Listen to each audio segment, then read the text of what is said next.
یہاں بہت سارے بھائی بیمار، پریشان، قرضے میں، ٹینشن میں ہوں گے. یہ فارمولا ہے جو ہمیں قرآن سے ملا ہے. جس دن آپ اس وظیفے کو اپنا لو گے نا اور اپنی مشکل، اپنی پریشانی، اپنی تکلیف میں جب یہ پڑھو گے کہ وَأُفَوِّضُ أَمْرِي إِلَى اللَّهِ إِنَّ اللَّهَ بَصِيرٌ بِالْعِبَادِ، میں اپنے کام اپنے رب کو سونپتا ہوں، بے شک اللہ بندوں کو دیکھ رہا ہے.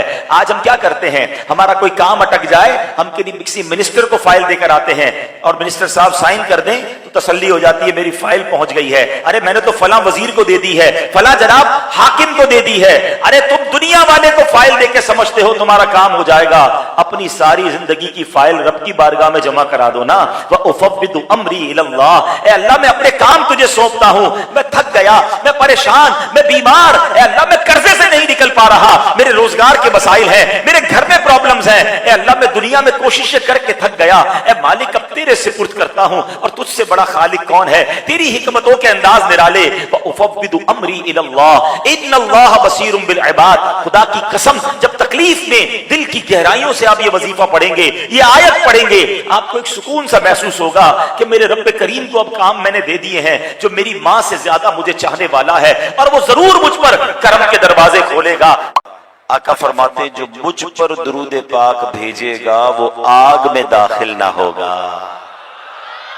سبحان اللہ. ہمیں درود پاک کثرت سے پڑھتے رہنا چاہیے. کیا خوب صلاۃ و سلام کا شعر ہے نا، کیا خوف مجھ کو پیارے نارے جہیم سے ہو.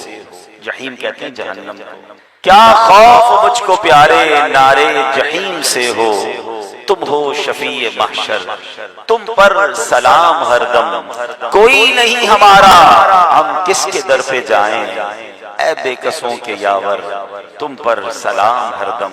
زندگی میں اپنی عادت بنائیں کہ کثرت سے درود پاک پڑھتے رہا کریں، محبت کے ساتھ باواز بلند درود پاک پڑھ لیں. صلو علی الحبیب صلی اللہ تعالی علی محمد صلی اللہ علیہ وسلم.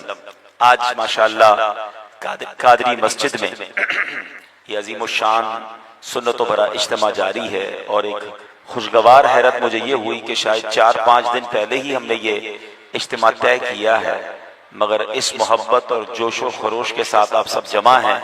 رب کریم آپ کا آنا اور منتظمین کا انتظام کرنا اپنی بارگاہ میں قبول فرمائے. ماشاءاللہ مجھے بتایا گیا کہ اس مسجد میں فجر کی نماز کے بعد قرآن پاک کی تلاوت، ترجمے اور تفسیر کا حلقہ لگتا ہے، جس میں تفسیر قرآن صراط الجنان سے 2-3 آیات روز کی پڑھ کر سنائی جاتی ہیں. اور ماشاءاللہ اس فجر کے حلقے میں پوری تفسیر قرآن صراط الجنان کا ختم ہوا ہے.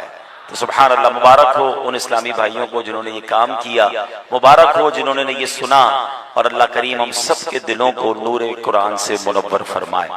اب چونکہ قرآن کی ختم قرآن اور تفسیر قرآن کی بات ہو رہی ہے تو اسی سلسلے میں میں قرآن پاک ہی کی آیت، اس کا ترجمہ اور اس کے تحت ملنے والا پیغام یہ بیان کرنے کی 2 نیتیں ہیں. ایک تو یہ کہ جو اس آیت میں میسج ہے وہ ہم سب کو ملے، اور یہ وہ میسج ہے جو ہم سب کو ضرورت ہے.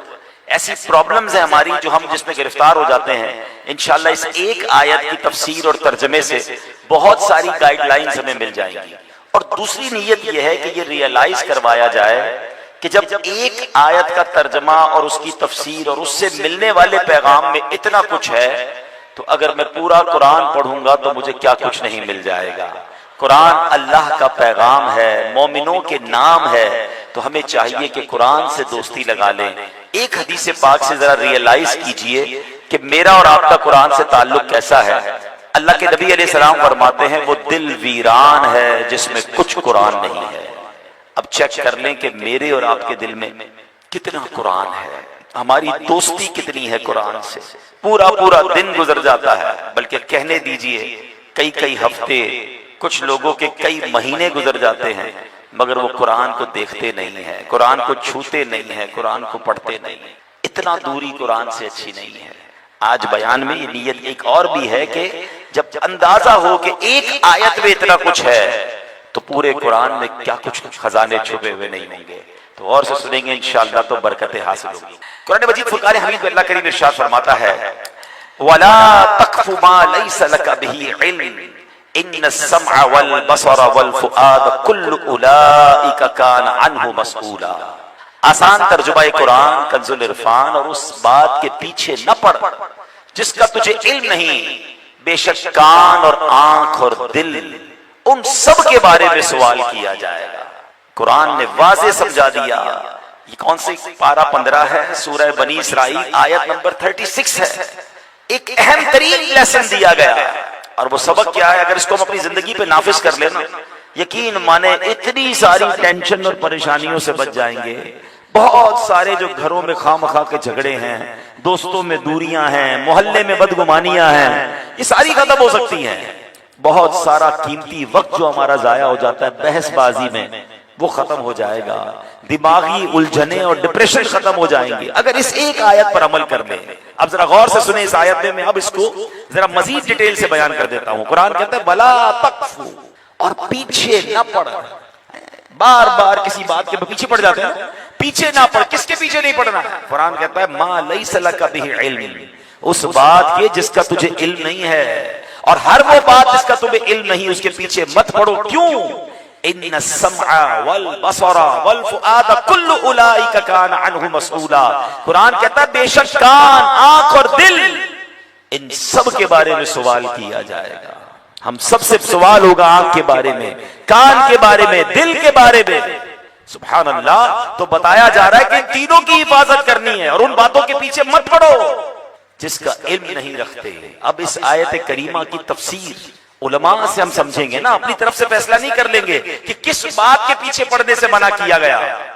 سبحان اللہ۔ علماء نے اس آیت کے کئی مطالب بیان کیے، کئی ڈائمینشنز بیان کی کہ اس ایک آیت میں ہمیں کیا کیا سیکھنے کو مل رہا ہے۔ پہلا مدنی پھول جو سیکھنے کو مل رہا ہے کہ جھوٹی گواہی مت دو۔ جو دیکھا نہیں وہ مت کہو کہ میں نے دیکھا ہے، جو جانتے نہیں اس کے بارے میں مت کہو کہ میں جانتا ہوں۔ اللہ اکبر۔ قرآن کہتا ہے وَاجْتَنِبُوا قَوْلَ الزُّورِ، اور جھوٹی بات سے اجتناب کرو۔ یہ جھوٹی گواہی جو ہوتی ہے نا، دوست کو بچانے کے لیے، رشتہ دار کو بچانے کے لیے، معاذ اللہ پیسے لے کر لوگ عدالت میں جھوٹی گواہی دیتے ہیں، پریشر میں آ جاتے ہیں، جھوٹی گواہی دیتے ہیں۔ سرکار دو عالم صلی اللہ علیہ وسلم نے فرمایا الا انبئکم باکبر الکبائر، کیا میں تمہیں بڑے کبیرہ گناہوں کے بارے میں نہ بتاؤں؟ بہت بڑے کبیرہ گناہ کے بارے میں۔ صحابہ نے، نبی پاک نے پھر خود ہی فرمایا شہادت الزور، یعنی جھوٹی گواہی دینا یہ بہت بڑا گناہ ہے۔ اب آج بتائیں، کچھ لوگ تو معاذ اللہ عدالت میں جا کر تھوڑے پیسوں کی خاطر مجرم کا ساتھ دے دیتے ہیں اور مظلوم کے سامنے جھوٹی گواہی دیتے ہیں۔ وہ اللہ کو کیا منہ دکھائیں گے؟ وہ انصاف کے یوں سمجھے رکاوٹ بن رہے ہیں انصاف دینے کے لیے۔ آج اسی طرح صرف عدالت میں جھوٹی گواہی نہیں دی جاتی، شوہر گھر پہ آئے تو بیوی جھوٹی بات ماں کے بارے میں کہہ رہی ہوتی ہے، بعض اوقات ساس بہو کے بارے میں کہہ رہی ہوتی ہے، نند بھاوچ کے بارے میں کہہ رہی ہوتی ہے، اپنے دوستوں کے اندر جھوٹی گواہیاں چل رہی ہوتی ہیں۔ ہاں اس نے ایسا کہا تھا، ہاں وہ یہ کر رہا تھا۔ ولا حول ولا قوت الا باللہ۔ کاروبار کے معاملے میں، قرضے کے معاملے میں اب آپ غور کرتے جائیں کہ کہاں کہاں جھوٹ بول کر اپنا کام لوگ سیدھا کر رہے ہوتے ہیں۔ حالانکہ قرآن کہتا ہے ان باتوں میں مت پڑو، ان باتوں کے پیچھے مت جاؤ جو نہیں جانتے، جس کا علم نہیں رکھتے۔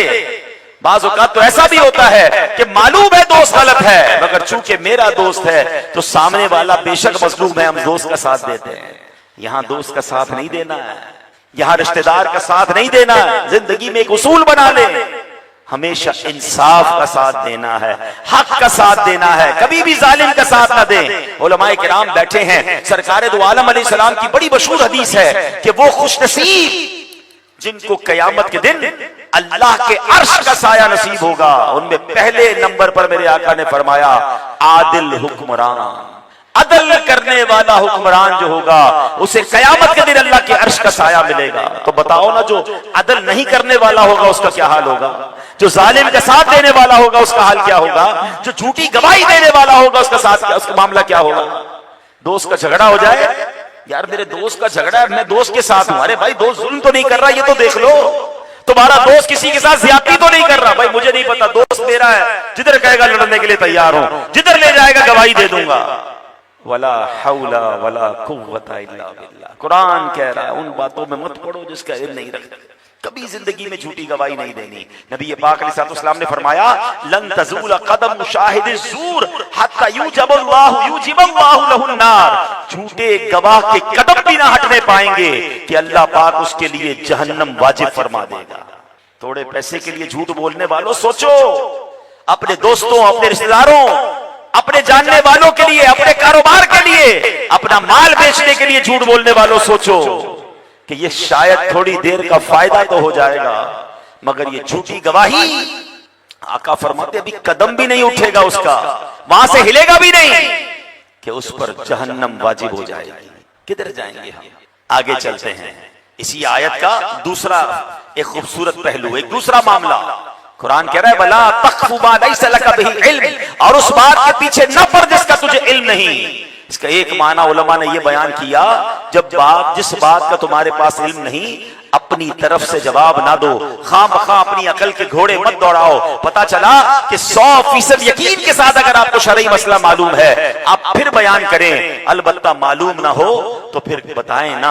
اب مسئلہ یہ ہے کہ ہر کسی کو مسئلے بتانے کا شوق ہے، علم ہے یا نہیں ہے. ہر کسی کو جناب سوشل میڈیا مل گیا، کیمرہ کھولا قرآن کی تفسیر شروع کر دی، معاذ اللہ کیمرہ کھولا حدیث کے بارے میں بیان کرنا شروع کر دیا. دین کی انٹرپریٹیشن، دین کی تعریف اب وہ لوگ بیان کر رہے ہیں جن کے پاس اپنے پاس بھی علم نہیں. بلکہ یہاں تو علماء کو بھی کہا جاتا ہے کہ آپ بے شک عالم ہیں، ہر عالم کو ہر مسئلہ آتا ہو یہ ضروری نہیں ہے. اگر سوال پوچھا جائے اور آپ کو نہیں آتا تو آپ کہہ دیں لا ادری. علماء نے اس کو بھی آدھا علم بیان کیا ہے کہ آپ سے کوئی پوچھے اور آپ کہے مجھے نہیں معلوم، میں پڑھ کے بتاؤں گا. یہ علم کی شان ہے. اللہ اکبر. کیسے کیسے نبی پاک نے صحابہ کی تربیت کی. اب ذرا ایک واقعہ سنیے گا. اللہ اکبر. ایک بار کیا ہوا کہ اگر کسی نے غلط مسئلہ بتا دیا نا تو اس کا ازالہ بھی کرنا پڑے گا. ایسا نہیں بندہ توبہ کر لے، کوئی بتائے کہ یار آپ سے غلطی ہو گئی تھی بیان میں، آپ نے کتاب میں غلط لکھ دیا تھا، آپ نے اس دن مسئلہ غلط بتا دیا تھا، آپ کا میں اللہ سے معافی مانگتا ہوں. نہیں نہیں، جس کو غلط بتایا ہے یا آپ کی بات جہاں تک پہنچی ہے اب اس کا ازالہ بھی کرنا ہوگا. اللہ اکبر. ایک بار کیا ہوا، صحابی رسول حضرت ابو ہریرہ رضی اللہ عنہ، کتنے بڑے صحابی، ٹھیک ہے. نبی پاک صلی اللہ علیہ وسلم ایک مرتبہ عشاء کی نماز پڑھا کے واپس جا رہے تھے. میں نے دیکھا کہ نبی پاک کے راستے میں ایک عورت کھڑی ہے، اپنے آپ کو پوری طرح ڈھانپ کر رکھا ہے. اس نے مجھے بلایا، کہتے اے ابو ہریرہ مجھ سے بہت بڑا گناہ ہو گیا ہے، کیا میرے لیے توبہ ہے؟ میں نے گناہ کی تفصیل پوچھی، اس نے اپنا گناہ بتایا. میں نے کہا تو ہلاک ہوئی، دوسروں کو بھی ہلاکت میں ڈال دیا، اتنا بڑا گناہ کر کے تو توبہ کی امید رکھتی ہے؟ اللہ پاک کی قسم تیرے لیے کوئی توبہ نہیں. حضرت ابو ہریرہ نے یہ بیان کر دیا. اچھا سیدنا ابو ہریرہ رضی اللہ عنہ نے جب یہ بیان کیا تو وہ عورت تو شرمندگی کا اتنا غلبہ ہوا، کانپنے لگی اور کانپتے کانپتے بے ہوش ہو گئی. حضرت ابو ہریرہ کہتے کہ میں تو اپنے راستے چلا گیا. پھر خیال آیا کہ سرکار دو عالم علیہ الصلوۃ والسلام درمیان ہمارے موجود ہیں، میں نے ان سے پوچھے بغیر ہی حکم سنا دیا، میں نے ان سے بات ہی نہیں کی، میں نے ان سے مسئلہ پوچھا ہی نہیں. کہتے میں نبی پاک کی بارگاہ میں گیا، آقا کو ساری بات بتائی کہ ایک عورت آئی تھی، بہت بڑا گناہ کر کے آئی تھی، حضور پوچھ رہی تھی کہ میری توبہ قبول ہے کہ نہیں. میں نے تو کہہ دیا تیری توبہ قبول نہیں. اللہ اکبر. نبی پاک نے یہ سنا تو فرمایا انا للہ و انا الیہ راجعون. اے ابو ہریرہ تو خود بھی ہلاک ہوا، اس عورت کو بھی ہلاکت میں ڈالا، کیا تمہیں اللہ کا یہ فرمان یاد نہیں؟ پھر نبی پاک نے قرآن کی یہ آیت پڑھی الا من تاب وآمن وعمل عملا صالحا فاولئک یبدل اللہ سیئاتہم حسنات وکان اللہ غفورا رحیما. کیا شاندار اعلان ہے توبہ کرنے والوں کے لیے قرآن میں. اللہ فرماتا ہے مگر جو توبہ کرے اور ایمان لائے اور اچھا کام کرے تو ایسوں کی برائیوں کو اللہ نیکیوں سے بدل دے گا، اور اللہ بخشنے والا مہربان ہے. خدا کی قسم اس آیت میں جو دلاسا ہے، ارے اللہ گناہ معاف کر دے یہ اس کی بڑی مہربانی ہے، مگر سچی توبہ کرنے والا ہو اور رب توبہ قبول کرے تو صرف گناہ معاف نہیں فرماتا، گناہوں کو نیکیوں سے بدل دیتا ہے. کیا شان ہے میرے کریم کی. ایسے کریم کی نافرمانی بندہ کرے، ایسے کریم مالک کو کیسے ناراض کرے. نبی پاک نے یہ آیت سنائی سیدنا ابو ہریرہ کو. اللہ اکبر. حضرت ابو ہریرہ کو احساس ہو گیا میں نے غلط مسئلہ بیان کر دیا ہے. آپ پر یہ احساس اتنا غالب ہوا آپ مدینہ منورہ کی گلیوں میں آواز لگانے لگے. ایک عورت نے رات مجھ سے مسئلہ پوچھا تھا، عورت نے چہرہ ڈھانپا ہوا تھا، آپ جانتے نہیں تھے وہ عورت کون سی ہے، اب اس کی تلاش جاری ہے، آپ اعلان کرتے جا رہے ہیں کوئی بتا دے وہ عورت کون ہے. سارا دن صدا لگاتے رہے, رات جا کر پتا چلا کہ وہ کل جو عورت آئی تھی وہ پھر اسی جگہ کھڑی ہے. آپ اس کے پاس گئے, نبی پاک کا فرمان سنایا اور سنایا تمہاری توبہ بالکل قبول ہوگی, اللہ بڑا غفار ہے, وہ ستار ہے, توبہ کرنا ہے تم نے. یہ عورت تو خوشی کے مارے اب بے ہوش ہو گئی, پہلے غم کے مارے تکلیف کے مارے بے ہوش ہوئی تھی, اب خوشی کے مارے بے ہوش ہو گئی. اور اب کہتی ہے, سنتے ہی خاتون اتنی خوش ہوئی کہ مارے خوشی کے کہا میرا ایک باغ ہے, میں نے اپنے گناہ کے کفارے میں وہ باغ راہ خدا میں صدقہ کر دیا. اب اس واقعے سے کئی باتیں سیکھنے کو مل رہی ہیں. یہ کسی کو نا امید نہیں کرنا چاہیے. کچھ لوگ جو ہیں یا تو خود نا امید ہو جاتے ہیں, یہ دوسروں کو اتنے سنا رہے ہوتے ہیں کہ تیری تو بالکل توبہ قبول نہیں, تو پکا جہنمی. وہ بندہ اللہ کے قریب کیسے آئے گا؟ میں اور آپ کون ہے کسی کے بارے میں فیصلہ کرنے والے ہیں؟ وہ کریم مالک ہے, وہ چاہے تو ایک نقطے پر مغفرت فرما دے. تو کریم ہی جو ٹھہرا تو کرم کے کیا ٹھکانے, تو کریم ہی جو ٹھہرا تو کرم کے کیا ٹھکانے, تو نوازنے پہ آئے تو نواز دے زمانے. کبھی مایوس نہیں ہونا ہے, کتنے بھی گناہ کیوں نہ ہو, آ جاؤ اس کی بارگاہ میں, سر جھکا دیں. اللہ کی شان بہت بڑی ہے, وہ کریم ہے, وہ معاف کرنے والا. یاد رکھیے, ایمان کی تعریف علماء نے بیان کی, الایمان بین الخوف والرجا, ایمان خوف اور امید کے درمیان کی شے کا نام ہے. یعنی ایسا بھی نہیں ہو کہ بندہ اتنا بے خوف ہو جائے کہ اللہ معاف کرنے والا, جو کرنا کرتے رہو, یا اتنا خوف زدہ نہ ہو جائے کہ میں اتنا گناہگار ہوں میری بخشش ہی نہیں ہوگی. نہیں, خوف بھی رکھنا ہے, امید بھی رکھنی ہے, اس کے درمیان رہنا ہے. تو یہ پتا چلا کہ کسی کو نا امید نہیں کرنا. اور دوسری بات, کبھی غلط مسئلہ بیان نہ کریں. نہیں آتا منع کر دیں, آپ کی شان میں کوئی کمی نہیں ہوگی. بڑے بڑے علماء, بڑے بڑے فقہا بالکل بڑے مجمع میں کہہ دیا کرتے کہ مجھے نہیں معلوم, لا ادری. اگر آج کے دور میں دیکھیں ایک ایسی شخصیت جس کے کروڑوں مرید ہیں اور جناب براہ راست وہ مدری چینل پر موجود ہوتے ہیں, نہ جانے لاکھوں کروڑوں عاشقان رسول دنیا بھر میں سن رہے ہوتے ہیں, ان سے سوال کیا جاتا ہے, بعض اوقات کہتے ہیں مجھے اس کا مسئلہ نہیں معلوم, میں مفتی صاحب سے پوچھ کر بتاؤں گا. اور اگر کبھی مسئلہ بتا دیا اور بعد میں پتا چلا کہ غلطی ہو گئی ہے, آپ لائیو چینل پر آ کر بتاتے ہیں کہ فلاں دن میں نے یہ مسئلہ بیان کیا تھا, اس میں یہ کمزوری رہ گئی, اب وہ کلپ ڈیلیٹ کر دیا جائے, یہ نیا کلپ لگا دیا جائے. میں آپ سے پوچھتا ہوں, امیر اہل سنت کا اس طرح مسئلہ بیان کرنا, علماء سے پوچھ کر بیان کرنا, اپنی بات نہیں آتی تو منع کر دینا, کیا آپ کی عزت کم ہو گئی؟ کیا لوگ آپ سے دور ہو گئے؟ نہیں ہوتا ایسا. اللہ پاک اور عزت دیتا ہے, مگر کچھ لوگ اس کو کسرے شان سمجھتے ہیں کہ یار مجھ سے مسئلہ پوچھا ہے, میں یہ کیسے کہہ دوں مجھے نہیں آتا. معاذ اللہ, جو دماغ میں آیا وہ بتا دیتے ہیں, یہ حرام. سرکار دو عالم صلی اللہ علیہ وسلم کی حدیث, جس نے قرآن کے متعلق بغیر علم کے کچھ کہا وہ اپنا ٹھکانہ جہنم میں بنا دے. آج تو لوگوں کا تکیہ کلام ہو گیا, اللہ نے قرآن میں یہ فرمایا, تمہیں نہیں پتا اللہ کیا کہتا ہے, اس کو روک کے پوچھ لو, بتاؤ کہاں ہے قرآن میں, تو کچھ بھی نہیں پتا ہوگا, بس بحث کرنی ہے. اللہ نے قرآن میں فرمایا, حضور کی حدیث ہے, تمہیں معلوم نہیں اللہ کیا کہتا ہے اس بارے میں. آپ کو معلوم ہے, آپ سنائیں نا کون سی آیت ہے, اور آپ نے کہاں کس عالم دین سے اس کی تفسیر پڑھی ہے. یہ اپنی زبان پہ آنا بھی نہیں چاہیے. جب تک 100% علم نہ ہو, اپنی رائے سے قرآن بیان کرنا, اپنی رائے سے حدیث بیان کرنا, یہ جہنم میں جانے والا کام ہے. آپ دیکھیں جو جتنا صحیح عالم ہوگا نا وہ اتنا محتاط ہوگا, جتنا زیادہ جس کو علم ہوگا وہ اتنا محتاط ہوگا. یہ بے علم پانی کے بلبلے آپ کو سب طرح نظر آ رہے ہیں. اور افسوس یہ ہے کہ ہمارے نوجوان, سوشل میڈیا سب کے پاس ہے, سب کو سننا ہے, سن کے پھر پریشان ہو رہے ہیں کہ حضرت فلاں تو یہ کہتا ہے, فلاں یہ کہتا ہے. اللہ کے بندوں, پہلے اپنا عقیدہ تو سیکھ لو. چھوٹی سی کلپ آتی ہے, لوگ پریشان ہو جاتے ہیں. صدیوں سے جو ہمارے اولیاء کرام, صحابہ کرام, ہمارے علماء میں سکھاتے آ رہے ہیں, لیکن آج کوئی ایک چھوٹا سا کلپ آ جاتا ہے, پریشان ہو جاتے ہیں کہ یار ہم رفع دین کیوں نہیں کرتے, ہم یہ 2 رکعت وتر کی کیوں نہیں پڑھتے, فلاں عالم تو کہہ رہا تھا 1 رکعت بھی ہوتی ہے, 2 بھی ہوتی ہے, ہم 3 کیوں پڑھتے. اپنا علم موجود نہیں ہے, سب کو سن کے کنفیوز ہونا ہے. تو میرے پیارے بھائی, پہلے خود تو علم حاصل کر لیں. اور علم کس سے سیکھنا ہے؟ جو علماء ہیں, علماء حق ہیں. پرابلم یہ ہے کہ ہم نے علماء حق سے دین سیکھا نہیں اور سوشل میڈیا پہ سب کو سننا شروع کر دیا. میں صرف ایک مثال کے ذریعے بات کو سمجھا دیتا ہوں. آپ کو اپنا گھر بنانا ہو, ٹھیک ہے, کسی درزی, آپ کا محلے میں ایک درزی ہو, کپڑے بڑے اچھے سیتا ہے, آپ بیسٹ درزی کورنگی کا. کوئی بندہ کہے یار یہ کپڑے بڑے اچھے سیتا ہے, گھر بھی اسی سے بنا لیتے ہیں, تو آپ کیا کہیں گے؟ بھائی وہ درزی ہے, وہ بلڈر نہیں ہے, ٹھیک ہے. اچھا, ایک بندہ جو ہے, آپ جب بھی جاتے ہیں کسائی کے پاس, وہ گوشت بڑے اچھے طریقے سے کاٹتا ہے, آپ کہتے ہیں یار اس کی ہاتھ بڑا اچھا چلتا ہے, اپنے بیٹے کا آپریشن بھی اسی سے کروا لیتے ہیں. آپ کہیں گے وہ کسائی ہے, وہ ڈاکٹر نہیں ہے. مولانا صاحب طبیعت خراب ہو گئی آپ, علاج ڈاکٹر سے ہوتا ہے، گوشت کسائی سے لینا ہوتا ہے، بلڈنگ گھر جو ہے وہ بلڈر سے بنانا ہوتا ہے، جوتے موچی سے سلوانے ہوتے ہیں، وہ سب پتہ ہے آپ کو. تو مجھے بتاؤ نا پھر دین کس سے سیکھنا ہوتا ہے؟ پھر علماء، یعنی ہر چیز کا ایکسپرٹ چاہیے. دین جو بیان کرے ہم اس کا سننا شروع کر دیتے ہیں. اس سے پہلے یہ تو چیک کرو وہ خود عالم ہے کہ نہیں، اس نے خود دین کہاں سے سیکھا ہے، کیا اس کے دل میں عشق صحابہ ہے، عشق اہل بیت ہے، اللہ رسول کی محبت ہے کہ نہیں. پتہ چلا وہ جناب علم سکھاتے سکھاتے قرآن پڑھتے پڑھتے میرے صحابہ کے خلاف بات کر دیتا ہے، کبھی اہل بیت کے خلاف بات کر دیتا ہے، کبھی معاذ اللہ اولیاء کرام کے خلاف بات کرتا ہے. ایسے بندے کی بات سننی کیوں ہے؟ کوئی آپ کے باپ کو برا بھلا کہے، آپ کی والدہ کو برا بھلا کہے، آپ اس سے دین سیکھو گے؟ اس کے تو قریب بھی نہیں جاؤ گے. اور صحابہ کرام کے بارے میں کوئی بکواس کر رہا ہے، کہہ رہے ہیں یار ہم تو قرآن سنتے ہیں نا، اس کا کلپ بڑا مشہور ہو جاتا ہے. کیا ہو گیا ہمیں؟ اسی لیے قرآن کہتا ہے کہ ان باتوں میں مت پڑو کہ جس کا تمہیں علم نہیں ہے.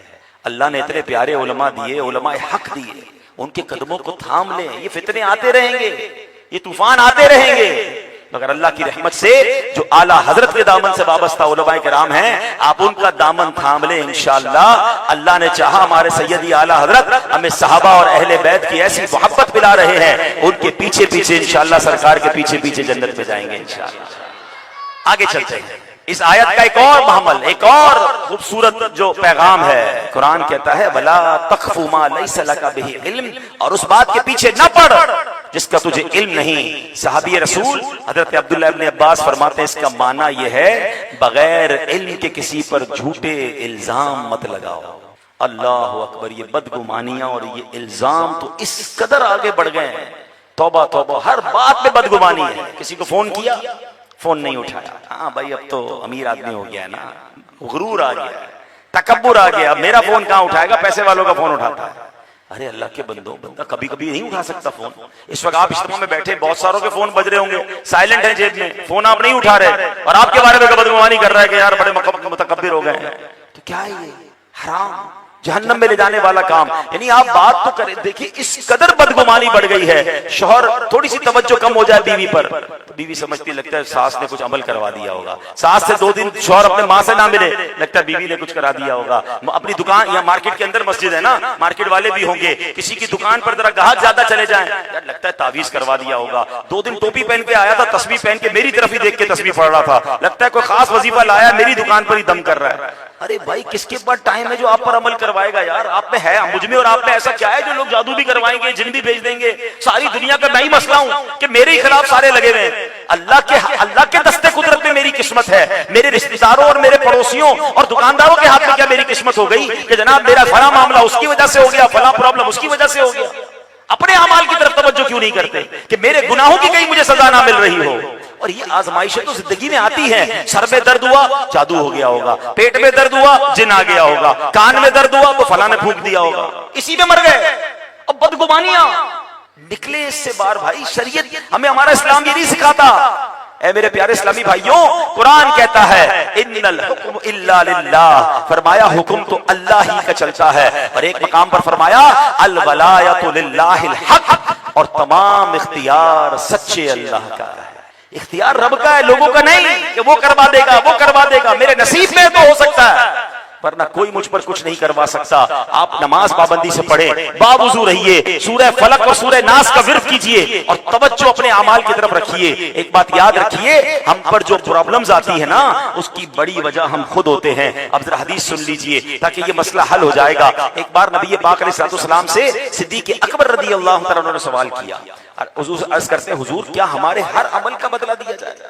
ہم جو عمل کرتے ہیں ہر عمل کا بدلہ دیا جائے گا؟ آقا علیہ السلام فرماتے ہیں غفر اللہ لکا یا ابا بکر، اے ابو بکر اللہ پاک تیری بخشش فرمائے. کیا لوگ بیمار نہیں ہوتے؟ آقا سوال کر رہے ہیں کیا انہیں رنج نہیں پہنچتا؟ کیا وہ غمگین نہیں ہوتے؟ کیا پریشانیاں نہیں آتی؟ عرض کی کیوں نہیں یا رسول اللہ، یہ تو سب کچھ ہوتا ہے ہمارے ساتھ. فرمایا فہوا ما تجزون بہ، بس یہ اعمال کا بدلہ ہی تو ہے. آنکھ حرام دیکھ رہی ہے، کان حرام سن رہے ہیں، زبان جھوٹ بول رہی ہے، نمازیں قضا ہو رہی ہیں، لوگوں کے دل توڑ رہے ہیں اور کہتے ہیں پتہ نہیں بیماری کیوں آ گئی، نقصان کیوں ہو گیا، فلاں نے کرایا ہوگا. خود تو دیکھو تم نے کیا کیا صبح سے شام تک. اللہ کو ناراض کر کے کہتے رحمتیں کیوں نہیں برس رہی، کاروبار میں برکت کیوں نہیں ہو رہی. ہم نے کسر کون سی چھوڑی رب کو ناراض کرنے میں؟ اور پھر اپنے قصور یاد نہیں آ رہے، بلکہ بعض اوقات تو سن کے جملہ سن کے ہل جاتا ہے بندہ، پتہ نہیں کون سا قصور ہو گیا جو میرے ساتھ یہ ہو رہا ہے، یہ جملہ آتا کیسے زبان پر یار؟ قصور ہی قصور ہے میرے تو، میں تو صبح سے شام قصوروار ہوں، نہ جانے کتنی نافرمانیاں زندگی میں کر لی، اور اب میں یہ کہتا ہوں پتہ نہیں کیا قصور ہو گیا۔ اچھا اسی بندے سے روک کے پوچھ لو نا بھائی آپ 5 وقت نماز تو پوری پڑھتے ہوں گے؟ نہیں بس وہ نماز میں تو سستی ہو جاتی ہے۔ یہ بندہ کیسے کہہ سکتا ہے کہ قصور کیا ہو گیا؟ سب سے بڑا قصور تو یہ ہے کہ آپ بے نمازی ہیں۔ پتہ ہے آپ کو سب سے بڑے گناہوں میں گناہ یہ ہے کہ بندہ نماز نہیں پڑھتا۔ ہمیں شرابی برا لگتا ہے، شراب حرام، مگر نماز قضا کرنا اس سے بڑا گناہ ہے، مگر وہ کسی کو برا نہیں لگتا کیونکہ سارے بے نمازی ہوتے ہیں۔ ایسا نہ کریں، اپنی زندگی میں اگر سکون چاہتے ہیں، اپنی زندگی میں اگر بھلائیاں چاہتے ہیں، خیر چاہتے ہیں، تو رب کی رضا والے کام کریں۔ اللہ کو ناراض کر کے آپ خیر کی امید کیسے رکھ رہے ہیں؟ یہ تو کریم ہے جو سانس بند نہیں کر رہا، یہ تو کریم ہے جو ہمارے ہاتھ پیر چل رہے ہیں، ورنہ وہ چاہتا تو میری آنکھ حرام دیکھتی میں اندھا ہو جاتا، پیر حرام کی طرف جاتے لنگڑا ہو جاتا۔ یہ تو اس کی مہربانی ہے، عیب چھپائے ہوئے ہیں، لوگ عزت کر رہے ہیں۔ خدا کی قسم جتنا رب نے ہم پر احسان کیا اور جتنا وہ ہماری نافرمانیوں کے باوجود نواز رہا ہے، پھر شکوہ زبان پر کبھی نہیں آنا چاہیے۔ تو کاش یہ بات سمجھ آ جائے اور ہم ان تمام باتوں سے نکل جائیں۔ آخری واقعہ سن لیجئے، گھروں میں بھی عجیب عجیب الزامات، عجیب عجیب شک و شبہ، عجیب عجیب جھگڑے چل رہے ہیں۔ ایک صحابی نے، بخاری کی حدیث ہے، ایک دیہاتی شخص نبی پاک کی بارگاہ میں حاضر ہوا، عرض کرتا یا رسول اللہ صلی اللہ علیہ وسلم، میرے ایک ایسے بچے کی پیدائش ہوئی ہے کہ حضور اس کی شکل مجھ سے نہیں ملتی۔ اب کیسا عجیب بات ہے، اپنی بیوی پر شک، مجھے لگتا ہے یہ بچہ میرا نہیں ہے۔ اللہ اکبر، اب سبحان اللہ، میرے آقا نے کیا جواب دیا؟ آقا فرماتے ہیں تمہارے پاس اونٹ ہیں؟ کہتا حضور بہت سارے اونٹ ہیں۔ فرمایا کس رنگ کے ہیں؟ کہا حضور وہ سرخ رنگ کے ہیں۔ آقا نے فرمایا کوئی ان میں خاکی رنگ کا بھی ہے؟ کہا حضور جی ہاں کچھ اونٹ خاکی رنگ کے بھی ہیں۔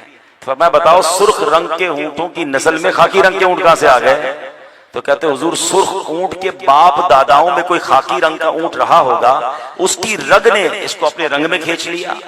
تو آقا نے فرمایا کہ یہ بھی تو ممکن ہے کہ تمہارے باپ داداؤں میں کوئی کالے رنگ کا ہوا ہوگا اور اس کی رگ نے تمہارے بچے کو اپنی رگ کی طرف کھینچ لیا، اس لیے وہ بچہ تمہیں اپنی شکل کا نہیں لگ رہا ہے، تمہارا ہم شکل نہیں ہے۔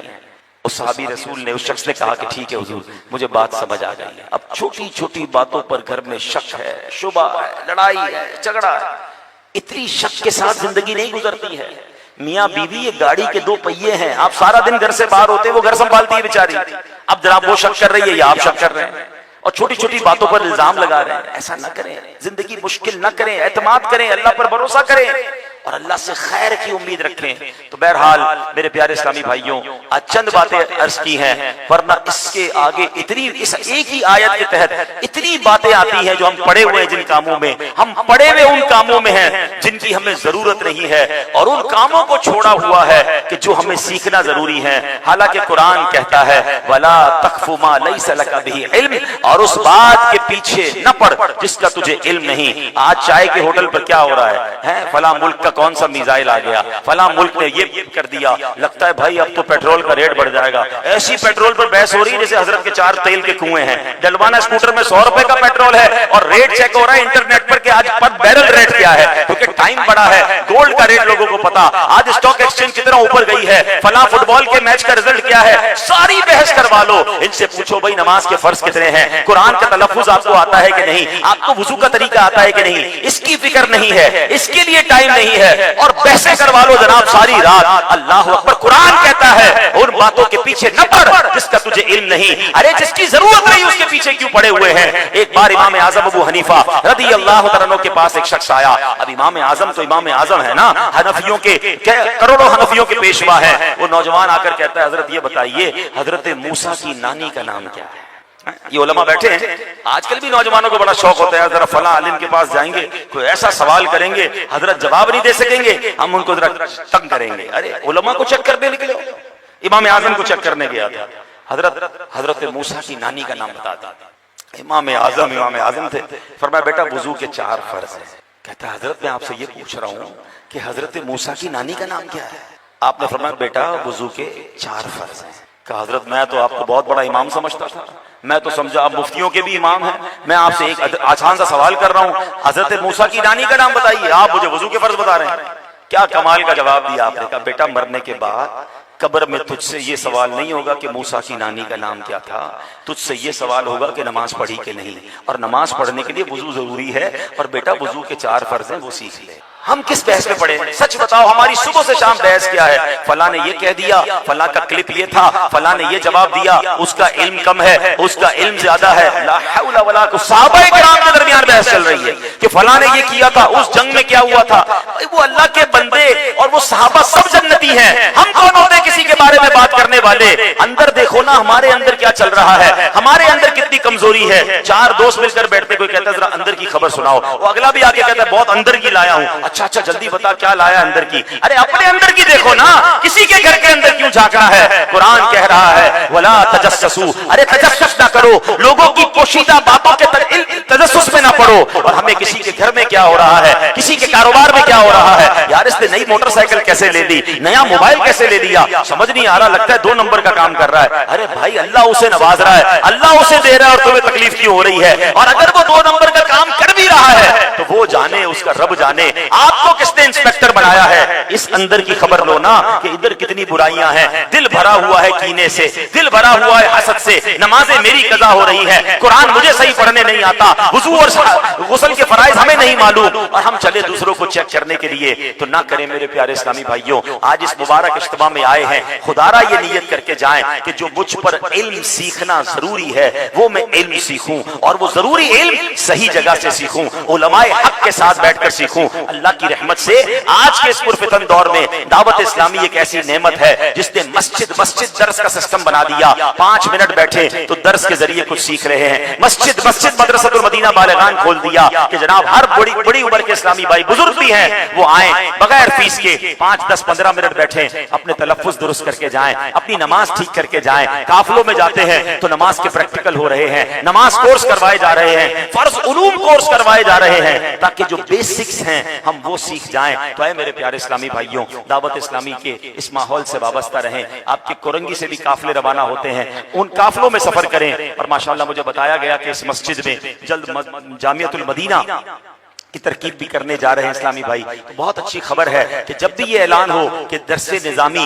عالم بنانے والا ادارہ اگر آپ کے علاقے میں بنتا ہے تو داخلہ لیں, اپنے بچیوں کو داخل کرائیں, تاکہ ہر گھر میں ایک عالم ہونا چاہیے. ایک جملہ ہم سنتے ہیں, لوگ کہتے ہیں جناب خاندان میں ایک ڈاکٹر ہونا چاہیے, خاندان میں ایک وکیل ہونا چاہیے. سچی بات بتاؤں, خاندان میں ایک عالم دین ہونا چاہیے, خاندان میں ایک حافظ قرآن ہونا چاہیے. اب چیک کریں آپ کے خاندان میں علماء ہیں کہ نہیں, آپ کے بچوں میں کوئی حافظ ہے کہ نہیں تو آج نیت کریں. دعوت اسلامی فری آف چارج, کروڑوں روپے دعوت اسلامی کے خرچ ہوتے ہیں, مگر ہمارے بچوں کو وہ عالم بنا رہی ہے, حافظ بنا رہی ہے. تو کیوں نہ ہم اپنے بچوں کو عالم اور حافظ بنائیں, اور اپنی آنے والی نسلوں کو علم دین سیکھنے والا بنائیں. اللہ کریم ہمیں عمل کرنے کی توفیق عطا فرمائے.